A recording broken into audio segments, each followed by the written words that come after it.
راشد قبائلی جھگڑوں اور نسل در نسل چل رہی دشمنی کی وجہ سے صادقآباد میں رہائش پذیر ہیں۔ ان کے ساتھ ساتھ بگٹی قبیلے کے ہزاروں دیگر افراد قبائلی جھگڑوں سے تنگ آ کر اپنا علاقہ چھوڑ چکے ہیں۔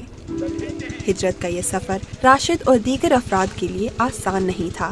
اپنے آباء و اجداد کے گھر بار اور زمین کو چھوڑ کر دوسری جگہ آباد کاری زندگی کو نئے سرے سے شروع کرنے کے مترادف ہے۔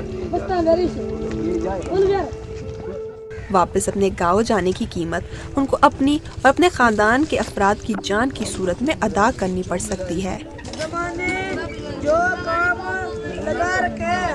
قبائلی عمائدین اور قانون نافذ کرنے والے اداروں کی جانب سے جھگڑے کو ختم کروانے کے لیے کوئی اقدامات نہیں کیے جاتے، اسی لیے یہ دشمنیاں کئی نسلوں سے ان کا پیچھا کر رہی ہیں۔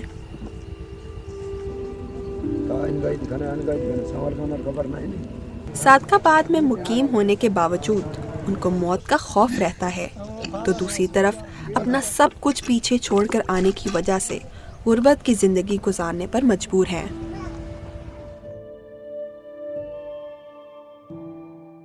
پچھلے 20 سال سے جو آئی ڈی پیز ہے، جو انٹرنل ڈسپلیس پیپل ہے، اس کی تعداد میں اضافہ ہوا ہے۔ سوات کی ایگزامپل تھا، پھر وزیرستان کا تھا۔ تو جب بھی کوئی کانفلکٹ وہاں پہ ہوتے ہیں، لوگوں کو مجبوراً وہاں سے نکلنا پڑتا ہے، اپنے بچوں کی حفاظت کے لیے، اپنی جانوں کی حفاظت کے لیے، اپنے مالوں کی حفاظت کے لیے۔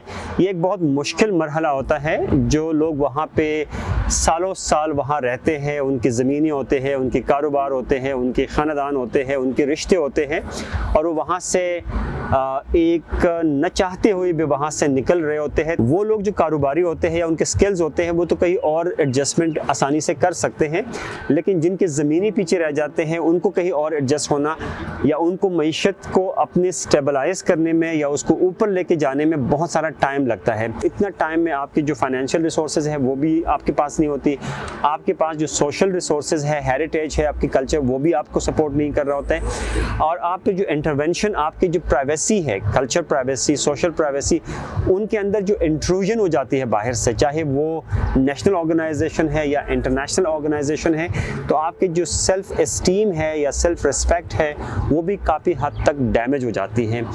اس سے جو سائیکولوجیکل ایک امپیکٹ پڑ جاتی ہے بچوں کے اوپر پرٹیکولرلی، اور خواتین کے اوپر، کیونکہ خواتین کے اپنے ایک سرکل ہوتا ہے اپنے علاقے میں، وہ جب آپ وہاں سے ڈسپلیس کر کے کسی اور جگہ پہ لے کے جاتے ہیں تو وہ کافی ریپچر اس میں ہو جاتی ہیں۔ They need constant psychological counselling, تاکہ وہ جو شوق ان کو ملا ہوتا ہے وہ بھی ایبزارب ہو جائے، اور یہ جو ٹائم ہے بٹوین دا نیو سیٹلمنٹ، یہ بھی ذرا اسموتھلی ایڈجسٹ ہو جائے، اور یہ جو جرنی ہے وہ پراپر ہو جائے۔